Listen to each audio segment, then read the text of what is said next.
Record. First question. Wow. Let's do introductions. Tell me about you, your family, your background, anything else? Wow. Oh my gosh, this is so professional. Hi, I'm 16. No, I'm not 16 yet. Not yet. Almost. I'm 15. My name's Nariana Aldarondo.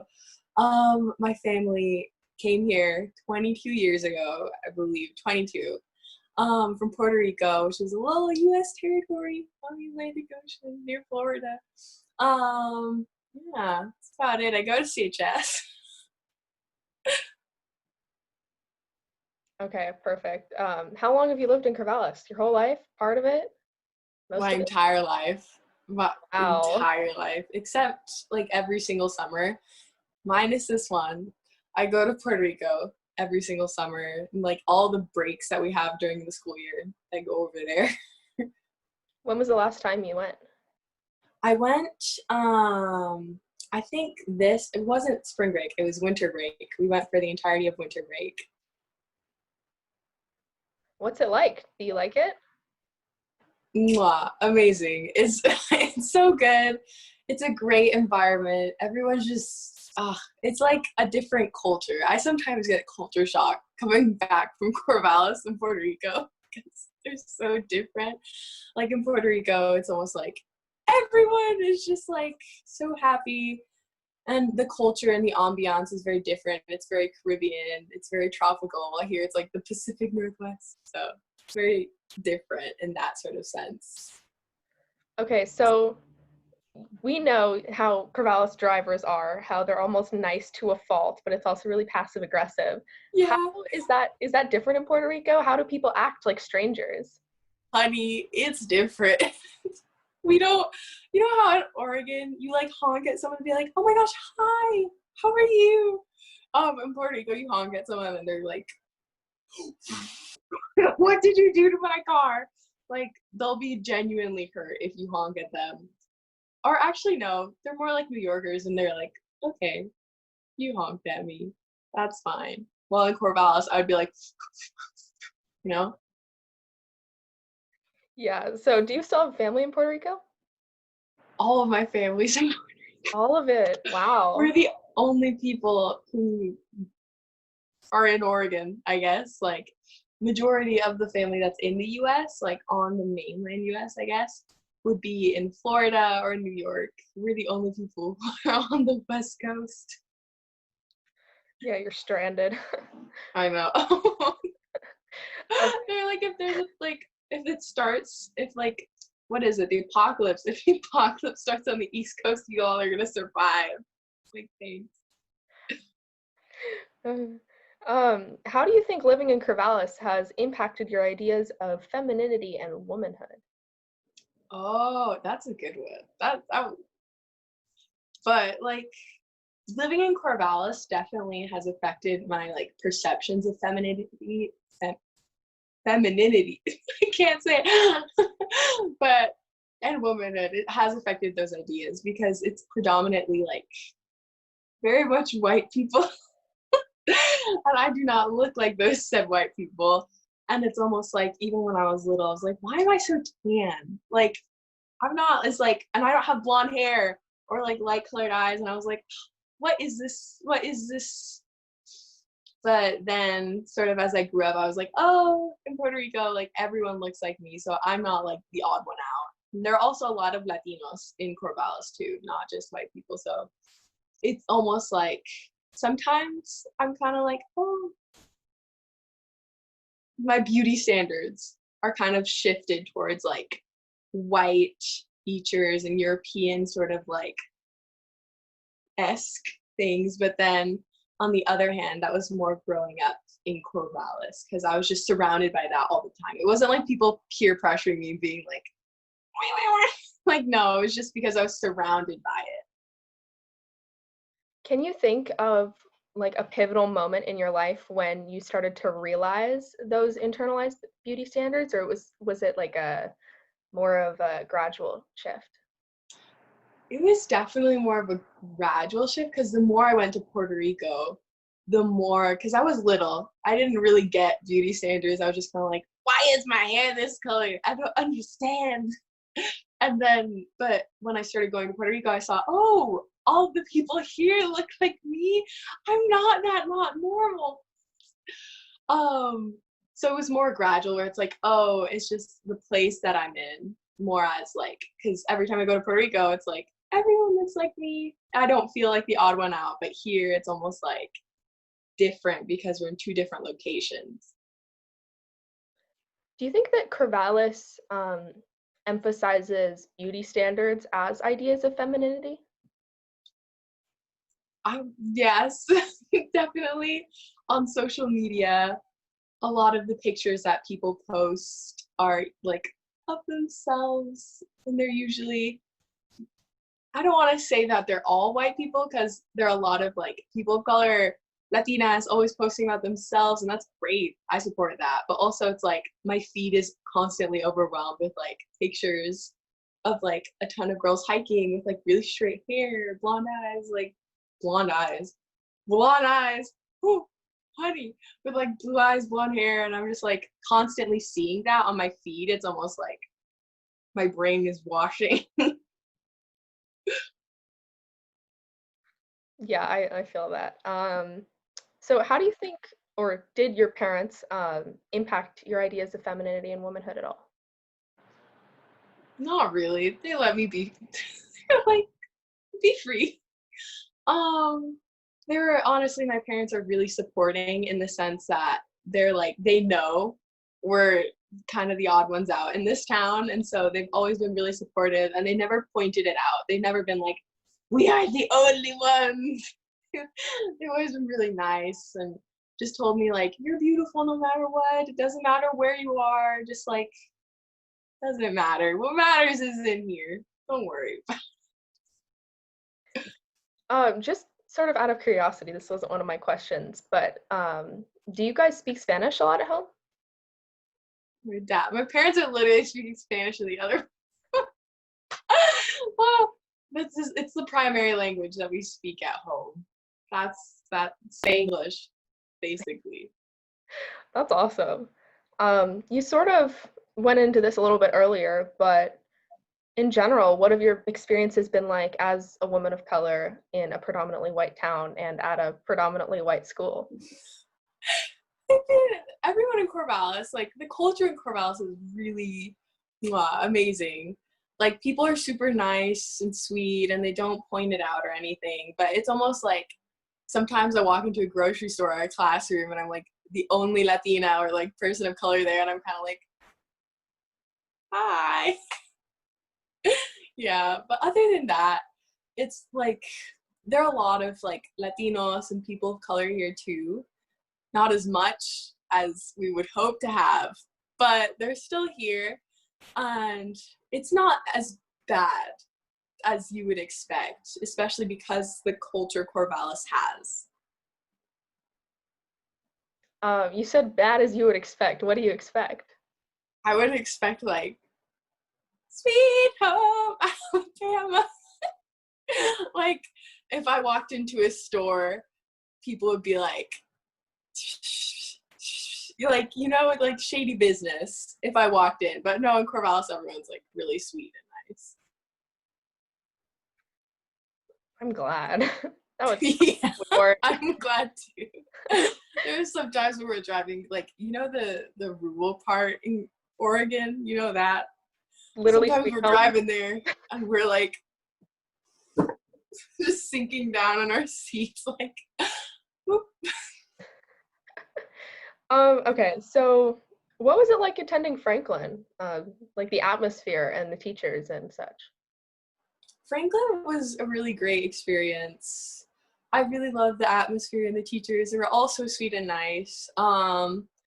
They also, a lot of the teachers I remember did try incorporating a lot of like international stories and sort of like things to broaden our cultural horizons. And they would ask me to talk about my experiences going to like an island in the middle of the Atlantic every summer.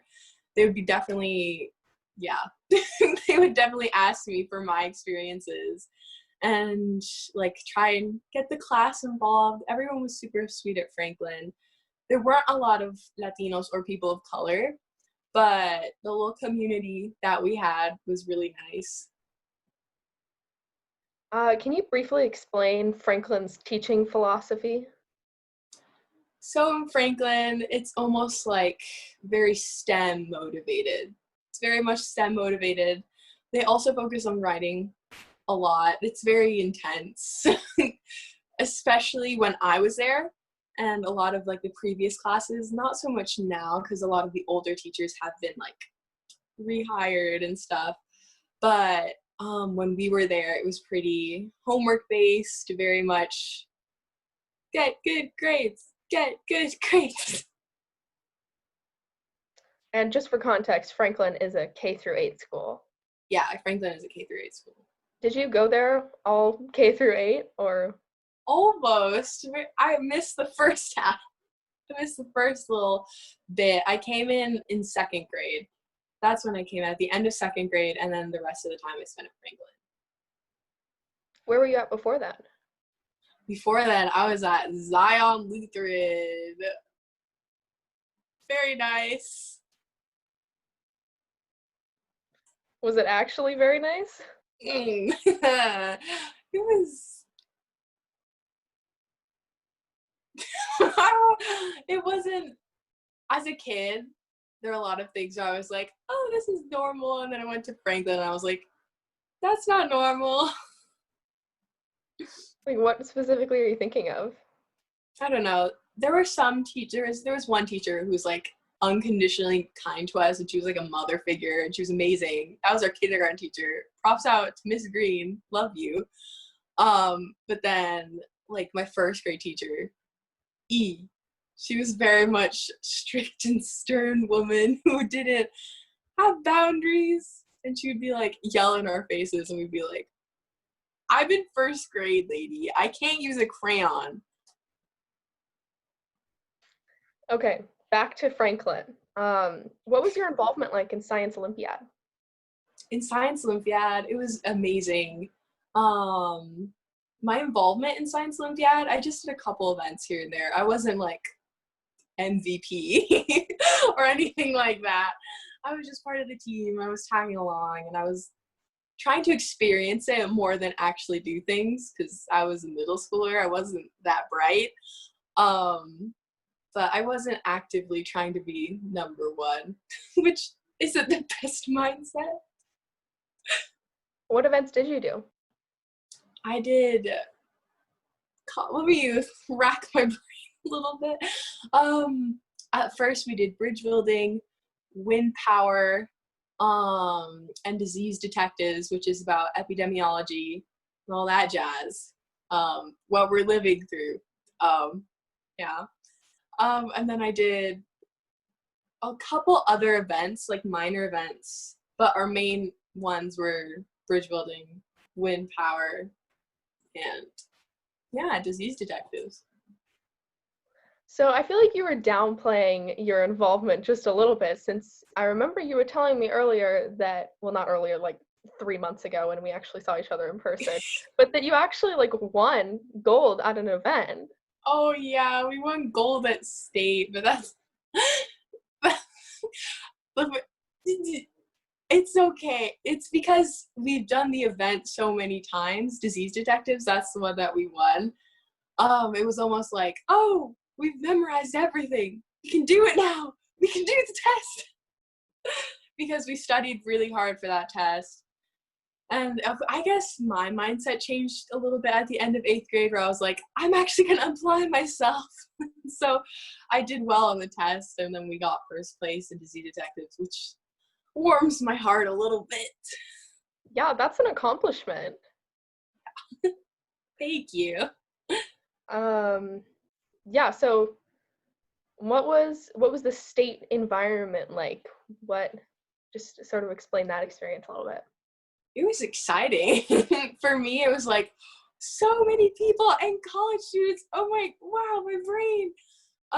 It was really fun. There were all these students from like all around, and surprisingly enough, in Oregon, there are so many women encouraged to like do Science Olympiad. Like Miss Meidel, she was a lady who like run our coach. Shout out to you, Miss Meidel. You're amazing. But she was the woman who ran our entire team, and she was just amazing. And she really encouraged like girls to join the team because we had a lack of it. And then I think in the beginning there were only 6 girls on our team. And then by the end in 8th grade, there were so many like little girls like joining from 6th grade and 7th grade. And I was like, yes, yes, We're taking over. yes. What about the judges at state? The judges at state, they were all really nice and compassionate. And let me tell you, we didn't have the best of works. We did not have the creme of the creme. We only took the test. Our wind power design was kind of but then sometimes I felt like a judgy energy. That was just me personally. That was just on occasion, like a little dash. Like all the judges I've encountered have been amazing, but it was just a couple, like one or two who were kind of just like kind of very much like, oh, I know yours won't work, so I'm not going to put in as much effort appraising it. And I knew it wouldn't work, but it's also like, give us a chance before it doesn't work. Okay. Do you have any advice for girls that wanted to go into male-dominated spaces like science or science competitions? Yes. Oh my gosh, I love this question because I'm really timid. Not timid. I'm not a timid person. But then when it comes to like male-dominated spaces, I'm kind of like taken aback. Like, this is scary because I'm the only person who looks like me. I'm the only person who has a thought process like me in the entire room. And I'm afraid to ask for help because, like, what if they make fun of me or things like that? And it's almost like you have to get over that fear, because it's almost like if you don't get over that one hurdle, you can't keep on going. You gotta just go for it. You gotta jump in. And it may be really intimidating because no one there is gonna be like you know? And it doesn't, I'm trying to organize my thoughts. Wait a minute. I'm trying to organize my thoughts a little bit.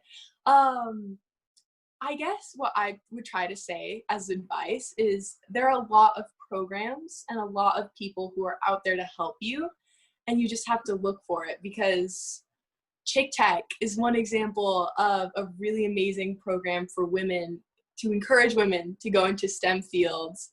At OSU, especially OSU, they're really trying and striving to get women into STEM fields. So don't be afraid. Join us on the other side. It's good stuff. And not everyone is mean and serious. There are some people who are like that, but not everyone is. And there are definitely people out there to help you and find resources. So don't be afraid. If your one fear is being in a totally male space, just know that there are people out there to get you in a not totally male space and make you feel comfortable. And even if you are in a male space, dominate it. Be the woman. That's amazing energy. I love that.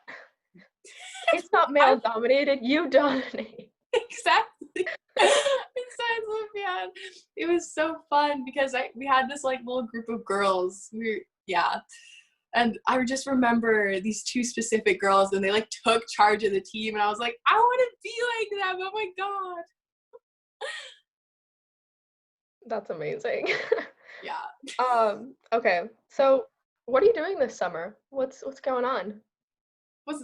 I'm just staying at home. Making friendship bracelets. I was gonna do a biochem class at OSU, but I'm still debating if I want to do the work or not. So we'll see. We'll see. What's YVC? Is that what you were talking about? Oh yeah, YVC. My friends forced me to do it. They were like, join our group, and I was like, what group? YVC is Youth Corps volunteering at Parks and Rec, Avery Park area, and we go out and just volunteer for a week at different locations. I think 2 locations every day, like we're going to horse therapy, little farm area, and then we're gonna like pick, we're gonna prune some shrubs. It's really just like nice, simple volunteering work. Get 30 hours. Sign up, kids. That sounds fun. Were you doing that like this past week or the week before? Oh, I'm doing it next week. That's why I was Oh, like, next do week. this Okay. now. Oh. All right, fun. What are your plans for after high school? Ooh, I've been, especially in quarantine, I've been thinking about that. I definitely want to go into a STEM field, especially engineering. That piques the brain a little bit for me, piques its interest, which is kind of hard to do. I really enjoy STEM. STEM is something that really has fascinated me since like a young age, and so I really want to continue that passion outside of high school. And definitely now more than ever, there are resources for like young people of color, especially like women people of color, who are just we're trying to get out there in this like huge pool, which is like maybe like a couple drops are adapted for women. So it's kind of like the more you swim in the pool, the more the drops will spread out, I guess. So I'm excited to go into a STEM field. Um, oh my gosh, the question. I want to go into mechanical engineering. Definitely mechanical, and get like a bachelor's to go along with that. So maybe something along the lines of design, because I'm personally really creative and I love drawing and doing art, but not necessarily, I don't want to do that as like a career path. So I wanted to get sort of like a bachelor's in design and computer design, and then get a master's or something in mechanical engineering and kind of blend the two and work for companies like who need that sort of advertising or who need that sort of representation in their company. Because that's important. Like if you want more people, if you want more women and like to diversify STEM, you gotta get in there. You gotta be the voice, even if it's uncomfortable and you're like, you gotta do it. Because I know that once I get into like a meeting room or a boardroom, I might be the only woman of color or woman there, point blank, period, in the room. And so it's important that we give voices to like little girls that you were like in that position. It's important that you give a voice to the next generation of those girls. That one. Ooh. In general, what are one of your goals in life? It can be career or not career oriented. Ooh. I was about to say make myself smart. Whoa, I haven't had social interaction in a very long time. One of my goals outside of high school is definitely to push myself harder, because I'm one of those people that like coasts along the little wave that other people make, and I want to make a wave so that other people can coast along on it, because it's hard to make your own wave. It's really hard, especially in like the pool analogy that I said, where it's like there are a couple drops there for you, the rest are for other people, not made for you. So you got to start the wave sometimes, and I want to be the person who kind of starts a wave, and I want to push myself to be better at that. That was like way sweeter than I expected. Really? Yeah. Okay. Yeah. Final question. Are you ready? I'm excited. Are you Okay. ready? Okay. Overarching theme. What does womanhood mean to you? Oh, this is like an essay prompt. Oh my God. Absolutely. Miss Canoke would be so proud right now. I'm not kidding. Wait. What does womanhood mean to me? Oh, that's such a me. Womanhood means to me the bond between women across the entire world, like the connection we all have, like that shared experience of just being a woman on the planet Earth. Womanhood is that kind of feeling where we just connect, like woman to woman, like, and it kind of makes me sad every time I see like women bring other women down, or like people denying trans women. Like, no, they're women. They're women. We are all women. We're all in this together. Like, instead of being, womanhood creates sort of like a unity in between all of this division, sort of. And like, I really love that unity, because I know if I walk into a store and I have like a period stain on the back of my pants, I know like a woman is going to come up to me and be like, here, like, come to the bathroom with me, or at least I would expect that. And that's just really nice that we all have this sort of like shared love and just like compassion for one another, because we've been there. We've all been there.